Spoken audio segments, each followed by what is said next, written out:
right, whenever you, Good morning, everyone. How are we doing today? This is Ron. It's Sunday morning, about 11:02 a.m. We'll go ahead and get started and see if we have any questions from anything you may have run across or anything from yesterday. Ron, I have a question if no one else does. Oh, okay, you can start us off, sure. Okay. I have a loved one that is dealing with back spasms, and they're very close to me. And we talked about yesterday about um, giving each other energy, how Kathy said Pastor had given her energy, exchanging energy, something to that nature. And I wanted to know, how do we deal with that as well? And I know that Jesus didn't heal everybody, but I was just wondering, and right now that's null and void, but I just want to know, how do we do that? That's my question for today. Good question. Anyone wants to start us off?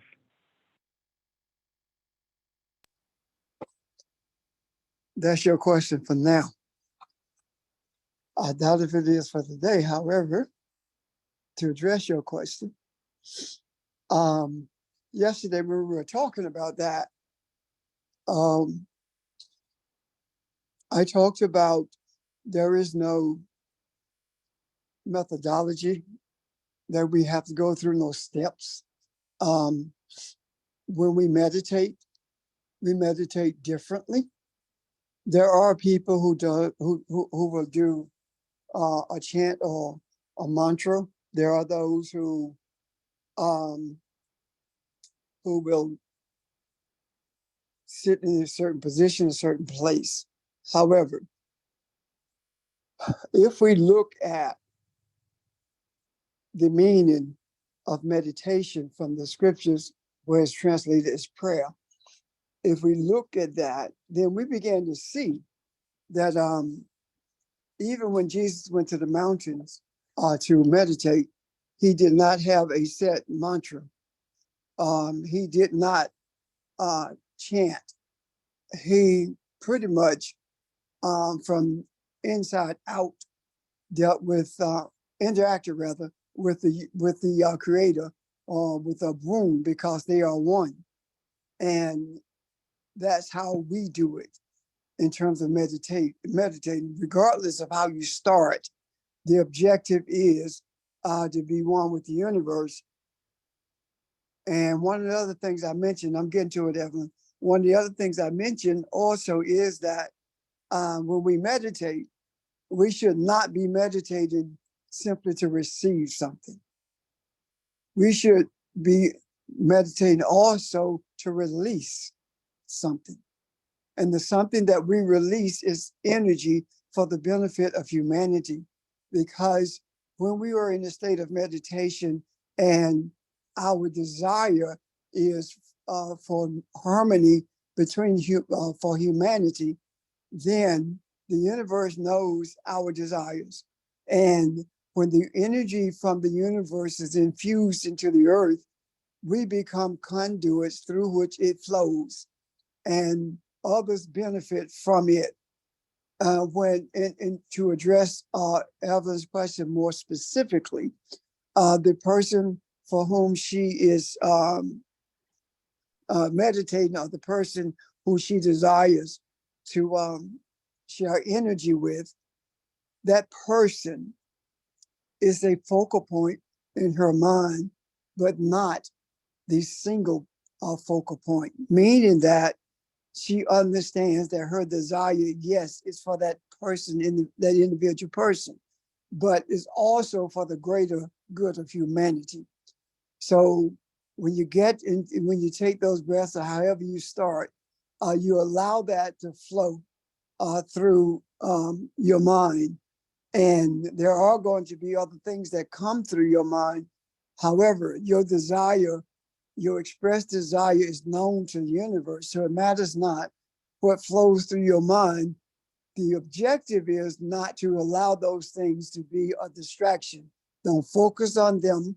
Don't try to push them out of your mind. Don't try to clear your mind. Just simply allow them to flow through your mind. Because your mind, you cannot empty your mind. You cannot clear your mind. The more you think about clearing your mind, then what you were doing is focusing on your mind. But if you allow things to flow through you, you will get to a point where you don't even realize that you're one with the universe, which means that you have begun to process with your soul. And the next thing you realize is your eyes are open and you're alert to things around you. Well, you didn't make that decision to open your eyes and become alert to the things around you. What happened in essence is that the receiving and the releasing reached a point where it is being effective for the purpose that is being sent. And that's pretty much what I talked about yesterday. And I'm hoping that more specifically, Evelyn, answering your question, and more generally, everyone else, hoping you understand what we're talking about and get some clarity on it. Okay?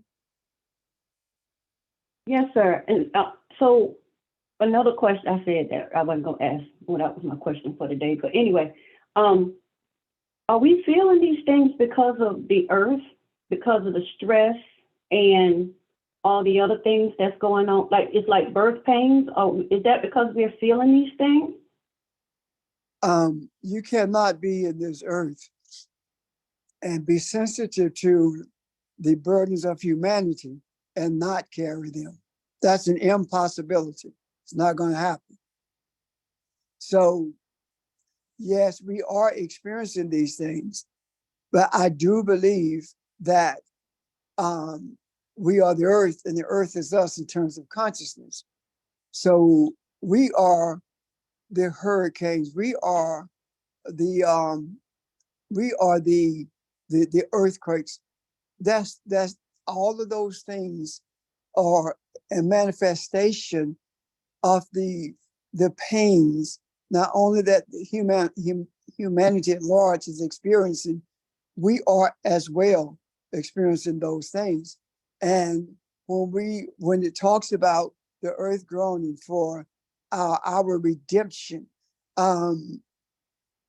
earth consciousness desire to be one with the creator.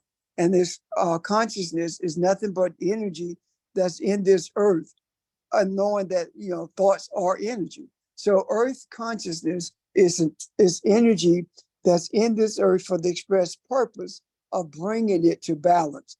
Up until this point, what we have seen is the energy being confused. And as a result of that confusion, we see people suffering.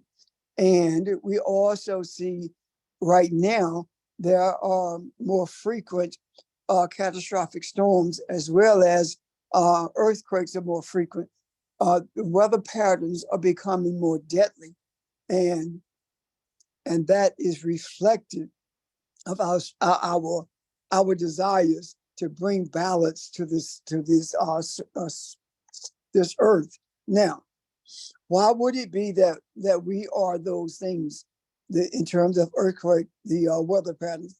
Because we are the ones who are responsible for governing the earth. We meaning those who are in search of truth, those who know who they are responsible for governing the earth, meaning that responsible for bringing the earth to a place of balance with our creator, with the universe.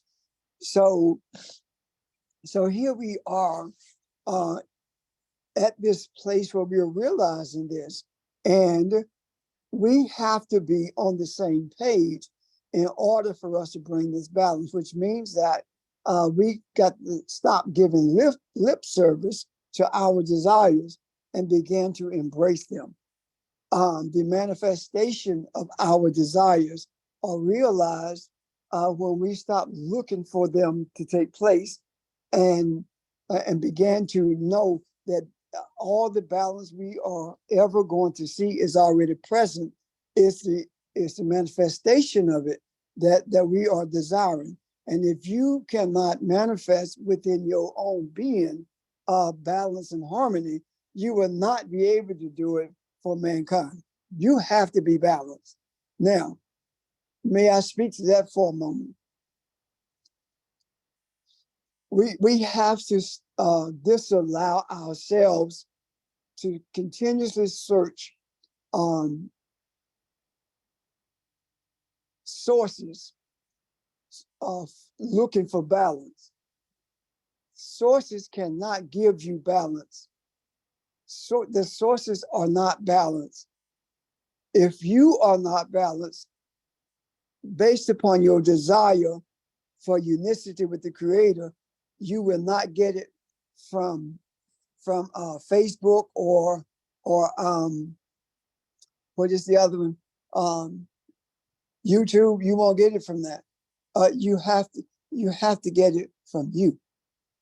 You have to look internally and bring balance to you. And you say, what does that look like? Well, when you are balanced, you begin to have less distractions. It doesn't mean you don't have circumstances and situations. They just don't distract you as they did once before, because you understand the purpose for those distractions is for you to see what needs to be changed, what needs to be dealt with, what needs to be brought to balance within you. And it also serves to show us where we are in terms of our desires for materialism. Where are they in our lives? If they are still a priority in our lives, then there is much more difficulty in being balanced. There's much more difficulty even in focusing enough to meditate. Our priority above everything else must be to bring balance to humanity. And Ron stated something about that yesterday, and I would like, if you will, Ron, to repeat that when we talk about what a human is in relationship to our Creator. Do you remember talking about that, Ron? Refresh my memory, Pastor. I'm sorry. When you said that if you are not aware of the spiritual essence of who you are, you're not human. You have animal instincts as opposed to spiritual awareness. Yeah. I was looking at that was me searching in Genesis, looking at this and those animal instincts in us is extremely important that you learn to subdue that. There's no way you can cultivate the ground, meaning there's no way you can change anyone if you don't change yourself first. So that discipline has to be there in order for you to recognize that you are human. And once you recognize that you are human is when you recognize that being human is not just being a man of flesh in the earth. It means that you are both above and below, meaning you are both the spiritual being, the soulful person, and the man in the earth. And the soulful person is the one that provides the enlightenment to bring about the animation of the physical person that is in there. And I didn't say it like that, but that's kind of sums it up, I guess. Does that make sense?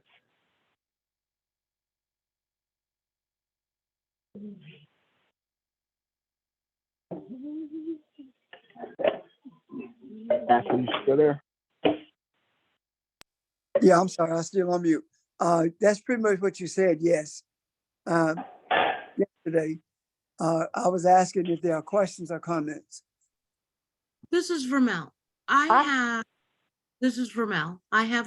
My question is, Ron, could you give me an example? Like, for instance, if I'm chasing money, like I work because I have to work, but if that's the only way I know how to, if I'm pushing to make more money, how can you show me how I'm holding on to animal instinct, thinking it's survival? Yeah, that's first of all, that is there's a lot that can be said about that. Uh, we were we've talked about this in different forms, I guess, in different other conversations, but we were never meant to be like everybody else. We were never meant to chase money or status and those kind of things, and that's why nothing has worked for us. The Creator is trying to get our attention to show us who we are, and that we are have been from the beginning spiritual beings with the intent of living that life and showing the rest of the world how to be that let that part of us be superior. So the chasing of the money is hopefully you have, it identifies the fact that you have lost your focus and you are doing something because that's what the world is taught that to be valuable to us. But just as using that and using it as an example that Evelyn just came up with to begin with about someone close to her needing something that she wants to provide, or what made her go inside of herself and see that. So we hopefully these things that happen around us push us and move us to a place that we see the intuitive side of us, the internal part of us that is the most valuable part and not the external. So it usually takes some type of conflict or something that happens to awaken us to the fact that we are not to chase money. We are not to do these things. That is not the answer. So, and I hope I'm answering the question, but it usually takes something that wakes us up. That the question that started me off yesterday was looking at the fact of what is man. Jesus called himself Son of Man, and we took that as to meaning human, but we didn't understand the full value of that. Being the human is not just being the man that has his animalistic qualities in hand, but when you get those animalistic qualities in hand, it opens the door to so much more. That's when you see your spiritual side. So that's where the balance starts to come in. I hope that helped. It helped a lot. Thank you very much. If somebody else help me out there. Yes, ma'am. I have a comment. As I thought about what we talked about yesterday, we talked about balance and harmony. I'm sorry, this is Barbara. Good morning, everybody. Good morning. I started looking at balance and asking the question, well, what does that mean spiritually? And a lot of it is tied up with what you all have already said. But one of the things is I looked at with Psalm 11:1, where it talks about a false balance is an abomination to the Lord, but a just weight is his delight. And I thought about everything that's happening in the world, the imbalances, the chaos. We talked about our three branches of government and how every one of them was in shambles. In old times, they used scales when transacting business, and they used and when we used to pick cotton, they did the same thing. They put the cotton on one end of the scale. It was a crossbar hanging on to something, And on one end was the cotton, and one on the other end was the weight. And the weight was 20 pounds, 50 pounds, 100 pounds, whatever the weight was. If the cotton equaled that weight, whatever that weight is, that was the value of the cotton. I'm sorry, this may be a little long, but I need you guys to help me work through the thought processes of what I was thinking about. In any event, this is what even in Egyptian times, this is they had this concept of weighing things, that and they used stones that were placed in the balance to weigh whatever was being sold or whatever was being purchased. So dishonest people would use light stones when selling and heavy stones when buying. If you see what I mean, the light stones means I'd have to give you more of what I value and you would get it for a less price. Is everybody still with me? Yes. Just to check. Okay. So, and I relate that to what's happening today. The fact that things that are being weighed in terms of their value are being dishonestly weighed, in a sense. We're dishonestly weighing the value of the human against the color of the skin, or the person against the gender, or the woman against the man, kind of thing. In other words, there's an out of kilter kind of thing going on. So if we talk about so anytime we take advantage spiritually, the very act of the deliberate act of taking advantage of somebody falls in this category of imbalance. So I think you guys talked a little bit about the Hebrew concept of balance yesterday as well. The concept of listening comes from the Hebrew word for ear. And both these words, listening and ear, come from the root of the word that means balance. So in the biblical times, the Hebrew logic saw Barbara, the can you ear. say that part again? Back Okay. up and say that part again. Yeah. The Hebrew concept of listening, it says give ear to. Yes. The Hebrew concept of listening comes from the Hebrew word for ear. And both the concept of listening and ear, both those concepts, ear and listening, come from the same root that means balance. So then, still with me? Yeah. Yes. Sorry, this is a little long, but you guys gotta help me. I gotta know that I know this, and I'm not quite there yet, and I need you. I need your response to this later on, so that we can ferret it out. So the Hebrew, the biblical Hebrew then sees the ear as the organ in charge of balance before it sees the ear as the organ responsible for hearing.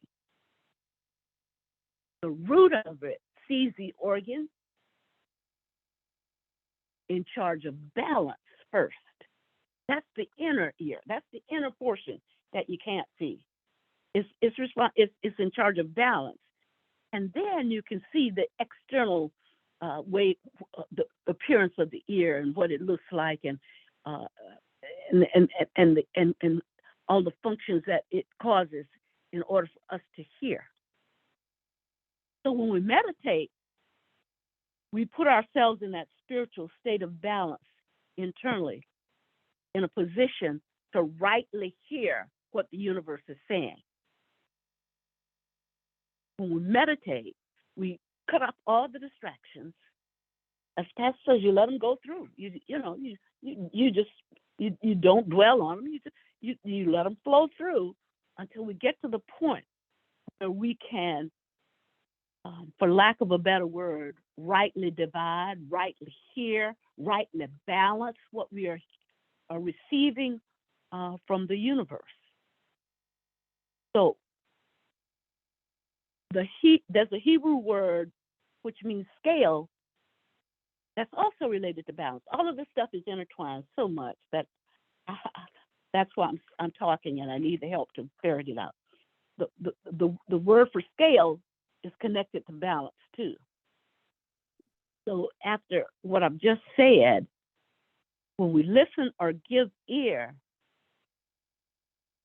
and balance, all of that has the same, has a meaning, but a double meaning.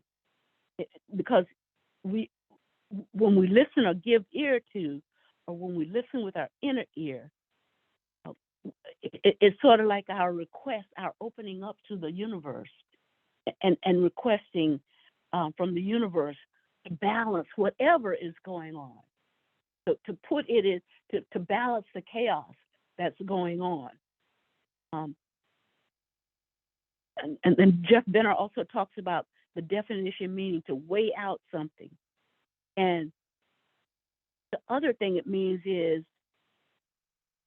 not the sense of just weighing something in the mind, but also to pay attention to, and I think you brought that definition up yesterday, to pay attention to, or the sense of giving weight to something. We talked about dishonest weights, and we talked about all of that earlier. When we meditate and we open ourselves up to hearing and giving humanity loving kindness, or giving humanity or forgiveness, that's part of the balancing act. That's part of what we're doing, regardless of all of this other chaos that's going on. Those are the keys to having a just balance in the universe, to righting stuff that has been wrong by deceitfulness, by greed, by the humans by men who are greedy. All of this are the balance of the universe that rightly divides or rightly balances everything that's going on. And so that's from what I get so far, that's how we understand that it doesn't matter what's going on, that those things are crumbling, but those things, as I think you guys usually say, it's those things that allow us then, the crumbling, that allow us, through what we gain from the universe, to create again a more balanced and a more structured universe. I'm sorry, Earth consciousness. So we can choose to get distraught, or we can choose to use our inner ear to rightly balance what's going on, and to give it weight by giving to the universe the fact that we agree with the universe that there needs to be loving kindness for the good of humanity. There needs to be forgiveness for the good of humanity. That's the part that we weigh in on, no pun intended. We weigh in on that part and give more weight to the value of those of humanity when we do those things. So we counteract all of this other chaos by doing that. Anyway, that's where I am so far. So can somebody help me? Thank you. Thank you. Anyone? So I have a question for Barb and whoever. So while she was talking, I saw equilibrium. That's what keeps us balanced. How does that tie into what you're saying, DJ? It ties in directly to what Ron was just saying before. We got to balance it within ourselves before we can have an effect on the outside. We have that inner balance, that inner ear, that inner a spiritual ear.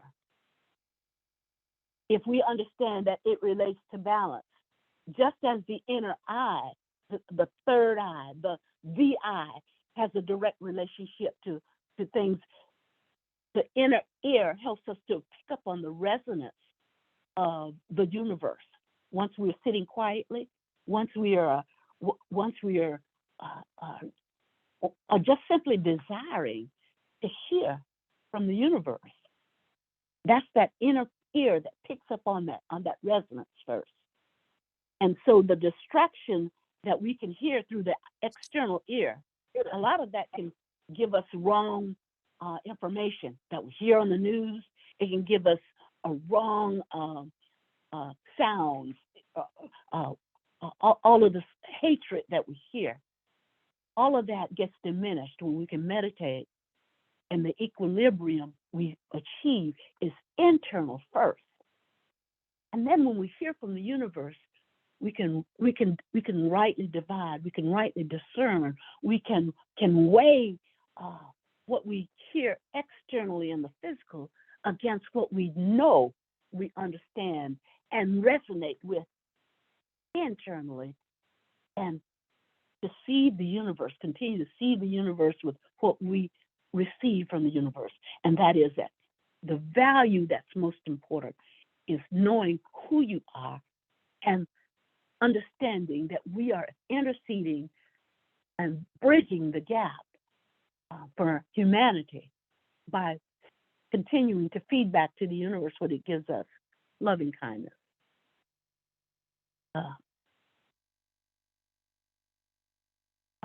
forgiveness, all of those things, all of those good things, mercy, all of those good things. So it has to happen. I'm agreeing with Ron. It has to happen internally first, because the whole sense of balance and rocking from a physical perspective is the mirror of the spiritual. And so when we are rocking and getting shattered and battered against all of these things from external that's happening all the time, we've got to go into that. We've got to get our equilibrium within ourselves. And when we can see the equilibrium within ourselves, helps us, in a sense, quote unquote, see the wave that's coming, so that we can get ready to hang on appropriately. We can get ready to balance our feet, our proverbial feet, so that we can sway with it rather than have it overtake us and knock us off our feet and throw us off balance and throw us overboard or whatever. So the equilibrium is what part of what meditation does for us. It provides that. I was listening to you, and the first part of your explanation to me, when you talked about the ear, and then you also mentioned the scale. The scale to me in your example would be the equilibrium. That part that's personal. You said this is how I heard it, or parts of what I heard.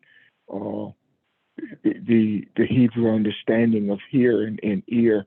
When I think about that, and you mentioned the inner workings of the ear, I think about that eardrum is there to pick up vibrations. It's there to pick up sounds. And that's how we hear. That's how we make those distinctions of what all the sounds we make. But the scales is the personal part of it, because each one of us weigh what is valuable to us. So as we do that, the equilibrium is, what does your balance look like? Hopefully, where we are now, the truth is of greater value to us than it was 10 years ago when we were in different settings. So we see now more than we do, and our desire has increased to go after it. So our hearing has increased in that area, whereas you have noise all around us, and you hear the sounds because the eardrum picks up all the sounds, but you choose how and what you balance. And that becomes an individual thing. And hopefully, as we grow, it becomes something collectively that we're all involved in as well. So that's kind of how I heard what you were saying. Yes, sir. And once we have that balance, that equilibrium within ourselves, we become the just balance for humanity. In other words, regardless of what's put on the scale, regardless of all of the distracted kinds of things that are put on the scale, we become the part of the balance of the scale that makes it just in terms of the universe and in terms of the universe's response to us. And so all of this chaos, we've said it in so many different ways. You guys have said it before. But once we just need to stay the course, because we are the just scale, we are the just value, the loving kindness, the peace, the mercy, the forgiveness. We are the just part of those scales. And regardless of what unequal weight is put on the other side, regardless of what the chaos is, regardless of what it looks like, regardless of what it sounds like, regardless of where it comes from, regardless of who says it, if it's not aligned with the universe in terms of bringing justice and righteousness for the good of humanity, we become that just scale, and we become the equilibrium for the for this earth consciousness. And so that's one way of looking at it. Hey, this is Nick. I want to say I absolutely agree with everything that's been said, and I think in the course of this conversation, it's uncovered some more insight within myself as to the nature of what balance is and the role that meditation plays within that. So hopefully, if I could tie together things we've been saying, the true nature of balancing the self and our sort of environment, physically and spiritually, is learning how to appropriately, it is giving in equal measure with what is received. And what is received is what is heard. In the way that we've been speaking about it, it is not only the sort of the physical circumstance that we encounter, but is the nature of the vibration that we perceive, and that the nature of the energy that we interact with, the nature of the thought that we interact with. And the balancing act is not weighing that thought essentially with the influence of intellect or egotistical desire, which is what makes you a dishonest. You're putting undue emphasis on stones that are used for balancing. That is the thing that makes you the dishonest, or in this case, the out of harmony or out of balance judge of a particular experience or thought or circumstance that is encountered. It is learning to not weigh that thing that we hear with ego or intellect that allows us to appropriately give in equal measure to what we receive through our ability to hear, in this sense. But there is a sort of hidden factor within that, and that is when you let go of our sort of egotistical or intellectual desire to judge that thing we receive, and we let it flow, as Pastor Richard says in meditation.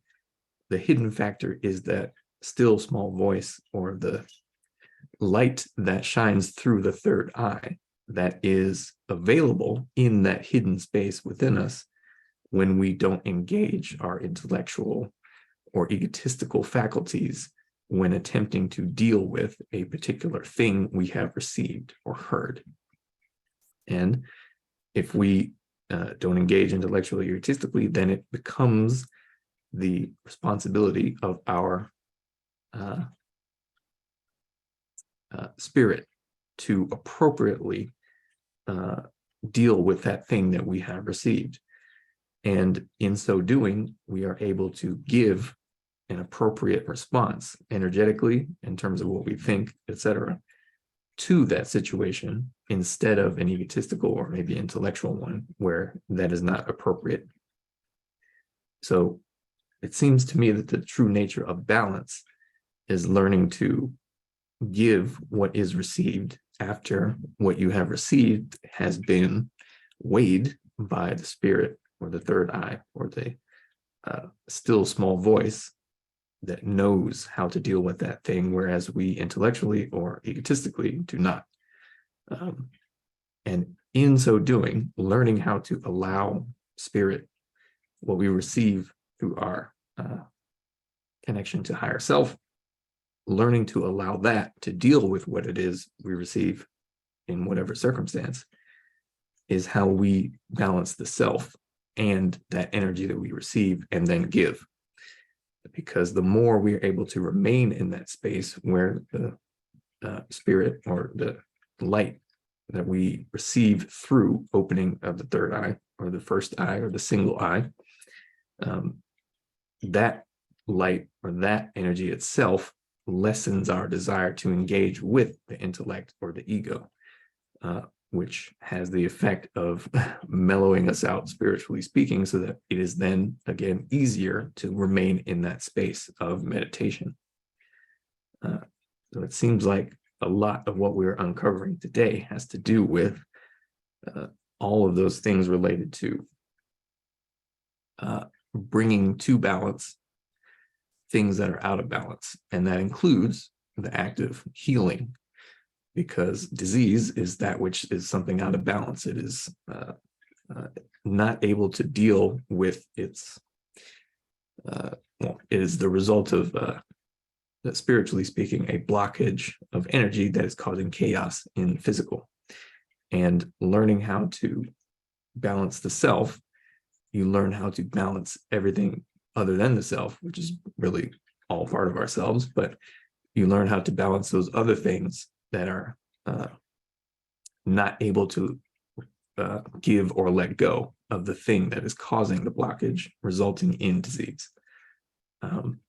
As an example of how this same concept of a balanced receiving and giving mediated by the spirit, and as opposed to the intellect of the ego, applies to any and all situation that we may realize is out of balance or disharmonious, if that's word.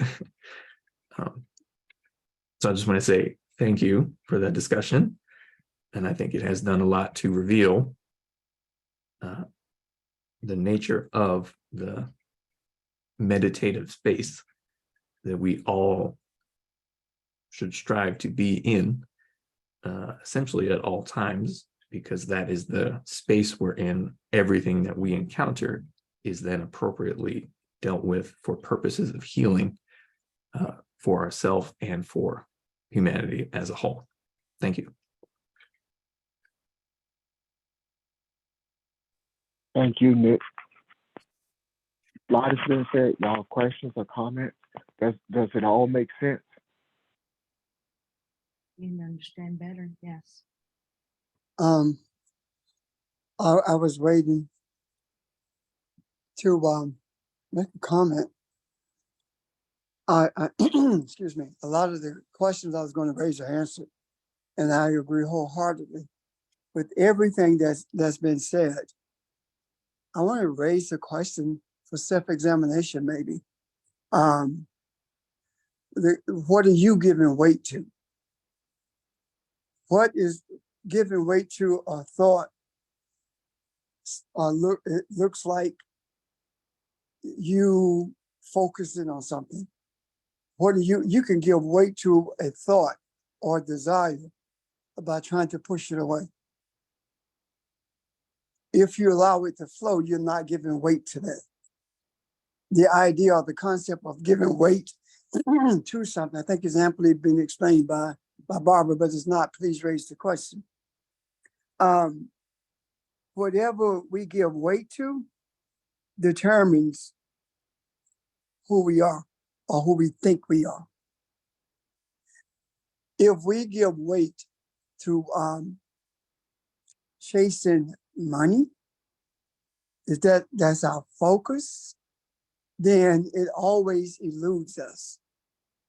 If we give weight to the understanding that our provisions is and it is the universe that sustains us, it is our creator who sustains us. If we give weight to that, then the sustenance chase us. The way I in the past, before I knew what I know now, I would state that is, if you chase money, you can't catch it. But if you allow it to chase you, then you don't have to worry about it. Does that make sense? So what I'm saying in essence is, what I'm hearing from everyone who has spoken in regards to what Bobby initiated, what I'm hearing is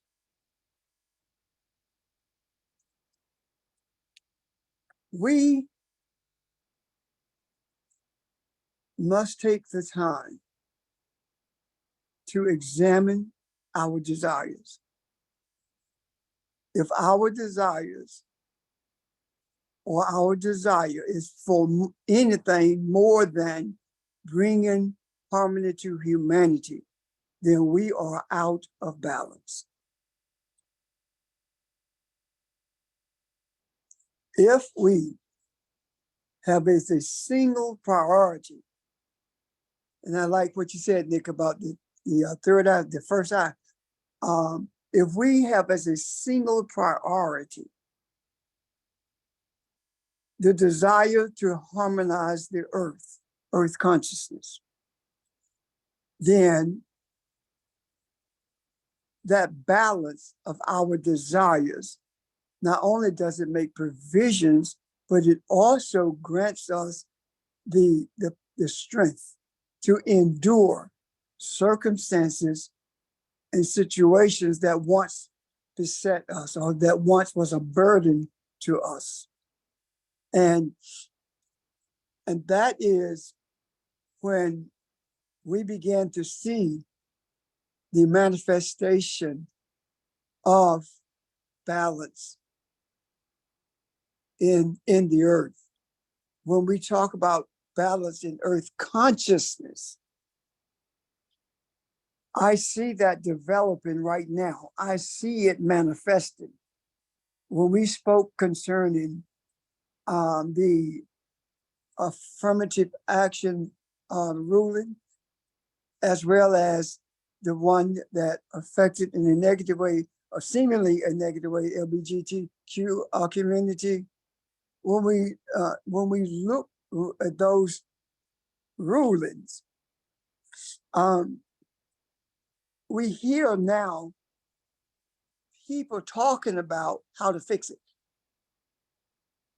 We hear professors talking about coming up with a better plan than what this affirmative action, as well as affirmative action for white people, which is legacy, a better plan.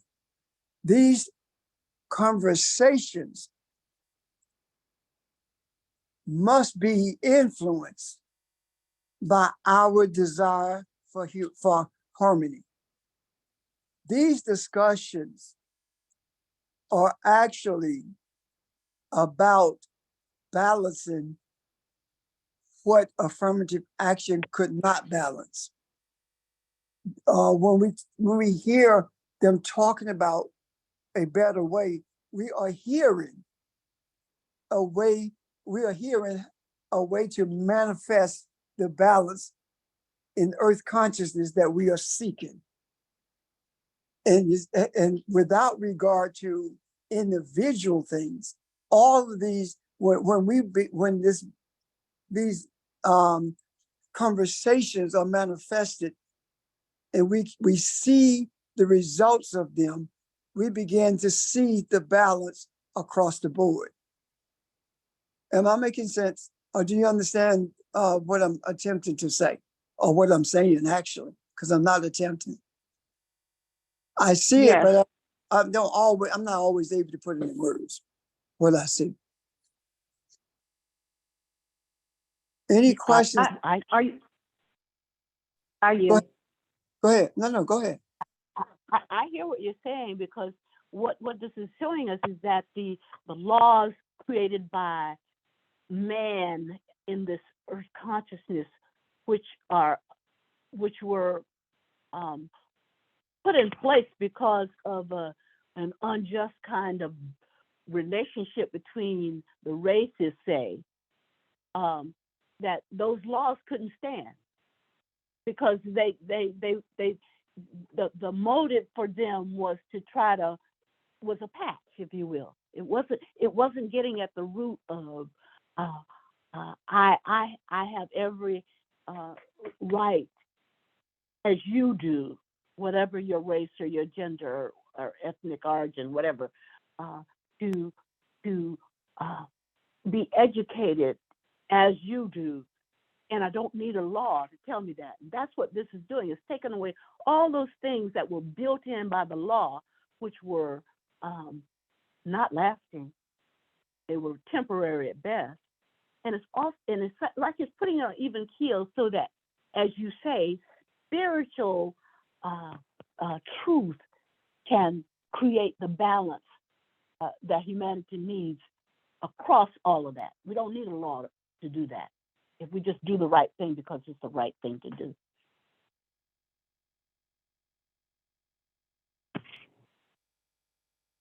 Yeah, that's what I'm saying. That we must purposely influence those conversations. And when I say purposely influence them, one of the reasons we have these discussions is to, of course, put the energy in the macro. But in addition to that, when we do it with a purpose, a specific purpose, then we begin to see more clearly with the first eye than we have been seeing in the past. It's like the directed energy that Evelyn was talking about in the beginning. It not only has an effect on the person that she was directing it to, but it also has an effect on all of humanity, an influence on all of humanity. And that happens because she realizes that everything we do is about bringing balance to humanity and not just that individual person. And in that same regard, we must be guarded in how we speak concerning the manifestations that we are beginning to see. Being angry or being upset is giving too much weight to negativity. Then being upset with something that Mitch McConnell says or something that the government does is giving too much weight to it. We can be aware without giving that kind of weight to it. Does that make sense? Can you see? Yes. Yes. Thank you. I have a So- comment / question when you finish. Okay, so when you're watching the news or when you're listening at colleagues at work or when you listen at your friends or family, you hear what they are saying. But just like you listen at these religious principles and they have no effect on you in terms of you feeling one way or the other because you understand the nature of them. That's the same way it has to be when we are listening at the news, whether it's TV, as I said, family, friends, etc. We That is extremely important because just like we are influencing for the benefit of harmony, what happens if those who are influencing for the benefit of harmony begin to shift and give too much weight to those things that need to be brought into balance? We create more chaos than we are ending. Got it? Okay, unless there are questions or comments concerning that, excuse me, I want to, Evelyn. Okay, I truly believe that everyone that is on this phone is truly serious about their journey, their walk. And my question is, so when we put down the games, while we have it broadcast, when we put down the games on our phones or our tablets, our puzzles, and any other distractions that we have, we make things happen quickly in the universe. Even after we get off the phone, we meditate about what has been said. Does that help move things quicker in the universe? That's my question. Yes. And we've said that before in different words. When we say that we need to stop looking for balance and realize that is already here. It simply must be manifested. And the manifestation of it is dependent on how balanced we are, how we whether we are balanced ourselves. When we are on that same page, yes, indeed, because that it's like when we're on the same page, there's a huge surge of energy that is released into the earth for the purpose of purifying, for lack of a better term, the consciousness of this earth. And I do believe that is the reason that they so quickly they are talking about bringing balance to those rulings that were handed down. What we have done in the past, we have not been on the same page. Why? Not because we didn't want to, and not because our desires were not pure. That's not it at all. We've not been on the same page because we've been getting upset with what we've been hearing. And when we get upset, that stymies that flow. So when we are balanced, we don't get upset with that. And what I'm experiencing now, and what I'm hearing, especially through the clarity that has been brought today about this balance, equilibrium, etc., and the understanding of it from the Hebraic perspective. What I'm hearing today is we have a desire not only to be on the same page, we are on the same page. We are releasing through meditation after we get off the phone, whether it be today at 5 o'clock or whether it be tomorrow morning at 4 o'clock. It doesn't matter. As long as we don't get upset, as long as when you feel that tinge of being upset, remind yourself of who you are. Remind yourself of the damage that it can do through a hurricane. Remind yourself of the damage it can do through an earthquake. Remind yourself of the damage that can be done through violence. Man fighting man. Remind yourself of that. And that in itself will release the energy that's necessary to bring balance, as opposed to being stymied by anger or by you being upset. Does that make sense? Evelyn and others? Yes, sir. It does. It makes a lot of does. sense. Thank you. Okay. Thank you.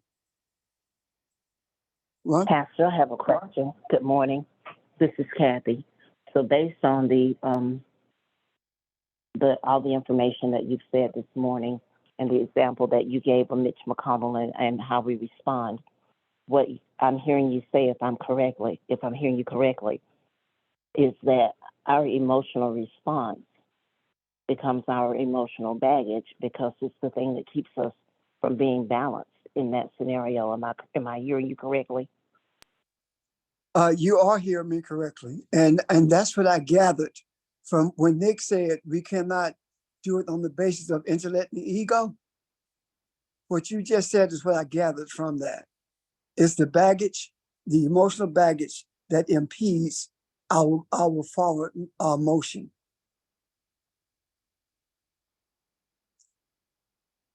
That's it. I see what you're saying is yes.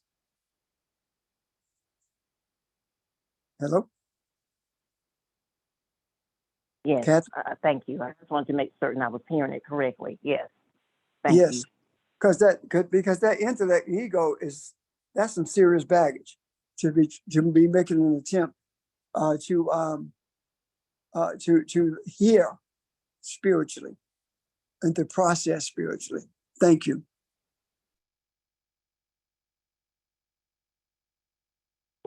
Great discussion. Anyone else? Questions, comments? Charles has something. I was gonna say the same thing. It's just like when we came across the ocean in this country, we were stripped of everything. Our forefathers wanted us to be better than they was, and then we got the education. And when we got the education can only take us so far. But we didn't realize with the education, we didn't understand the spiritual thing, what God was having to know. And that's why we're still in this rut. Because with the education, we know all about the white man's way, but we don't know anything about the way of God. So that's how I see it now. And that's because the education is not just the philosophy, mathematics, etc. The education that damaged us the most is the education that came from Christianity. That's what damaged us the most. And if we really think about it, our communities were closer before integration. What we did was, instead of walking into integration, instead of assimilating, if we had walked into that integration as opposed to assimilation, seeking to understand what we understand now spiritually, everything would have changed instantly. If the same energy had been put into understanding who we are spiritually, as opposed to seeking, quote unquote, the civil rights, the right to take part in the civility of an uncivilized society, basically, is what we were looking for. But we were looking for it in the wrong place. So what happened? That energy now has been repurposed. And the repurposing of that energy has nothing to do with integration, has nothing to do with assimilation, but it has everything to do with shifting the thought patterns of earth consciousness to that of spiritual awareness for the benefit of everyone. If we look at integration, if we look at assimilation, then everything that we do in that regard is based on race. The whole civil rights movement was based on race. And we have to cease basing our principles on race, our desires on race. Our desires are predicated on spirituality only. And talking about the balance that's being sought when it comes to affirmative action and other rulings that were made, these discussions are not based on race. Legacy was based on race. Affirmative action was based on race. LGBTQ was based on Christianity, a false understanding or a false message from the scriptures. So now that is not happening. The process of altering the thought patterns, the process of bringing a understanding that all of us are one is not based on race, is based on forgiveness. It's based on loving kindness. Those principles that I think Barbara or someone that earlier mentioned these principles. When what we are doing is giving more weight to forgiveness. If we were not giving weight to forgiveness, we would not understand what we understand now. We are giving more weight to loving kindness. These are the principles that negates racist attitudes and bring into existence spiritual reality. Does that make sense, guys? Yes. Thank you. Yes. I'm done, unless there are questions or comments.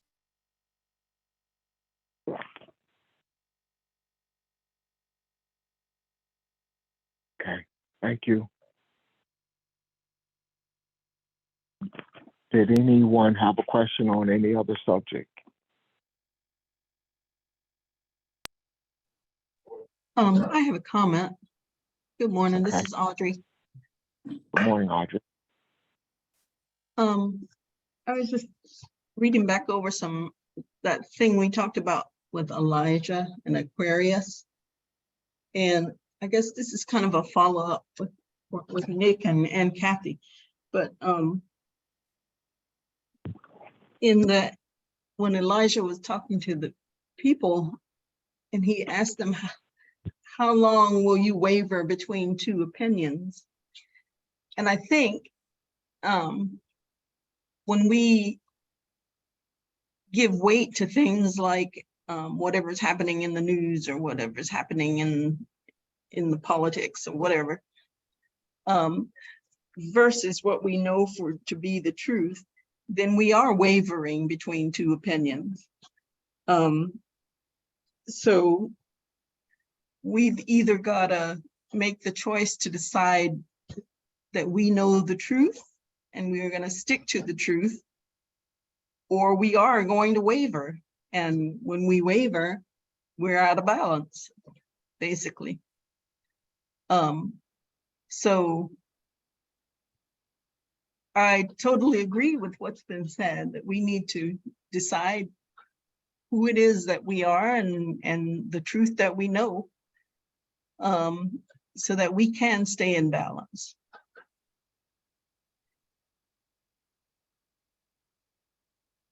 Anyway, that's what I wanted to say. Thanks. Thank you. Because basically what you said, choose this day, whether you're going to follow God across the rivers on the other side of the river, or the true God. Meaning that, are you going to follow what you thought was God? Or are you going to adhere to the truth about who you really are? Same principle. Thank you for that. Yeah, that was very valuable. Yes. And to add something to that, if I can, I think as Pastor, thank you, said this yesterday, we are right in the middle of the how-tos. We are seeing how all this pulls together and all of that we have been pulling together, that this tapestry is taking shape now, and we're seeing how and what to use it for. And the wavering is not a part of that at all. And it brings no value to any of this. So yeah, that was very much needed. Thank you.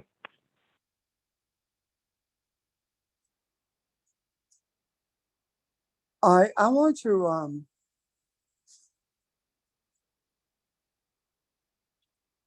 before we pause, I want to make sure that when we pause, we be reminded to make that choice. And that choice is being made every single day of our lives. And that is an individual thing to ponder. And if you have to ponder it, if you have to think about whether or not you've made that choice, you haven't. That makes sense? when you know you made that choice, you don't look for understanding that choice in other places. For example, if I know what baptism is, then I don't go through a list of doctrines that talk about baptism, because those doctrines are not saying what baptism truly is. Does that make sense? So I'm not searching to understand whether or not I'm right or wrong by the way we deal with communion, because I know what the scriptures are saying, which means that I know I'm right. So we are still, or some people I should say, are still putting too much emphasis on faith. When you are wavering, that's faith. Faith, those things that might happen. When you know, that's not wavering at all. There is no doubt in knowing, but there is doubt in faith, because you're hoping for something. Does that make sense? You're not hoping for anything, because hoping is always looking for a tomorrow that doesn't exist. Knowing is always in the now. Make sense? I do believe that that's something we need to truly embrace, not faith, but knowing. Yeah. Okay, I'm done. Ron? Thank you. Thank you. Anyone else before we pause it for today? Good discussion. Good discussion. Thank you, everyone, for the questions and all the comments and your energy. Thank you. Thank all you guys for your energy. Thank you for everything. Thank you. Yeah. So Well, I let's tell you, go ahead, Ron. no, I'm sorry. Go ahead, Pastor. Go No, ahead. I simply gonna say, so let us go and release what we received. Yeah. Excellent. Excellent. And that be our closing words. Have a good day, everyone. Same to everyone. Thank you, teachers. Thanks, everybody. Have a good day. Please check the thread for the teachers, please. Teachers, check your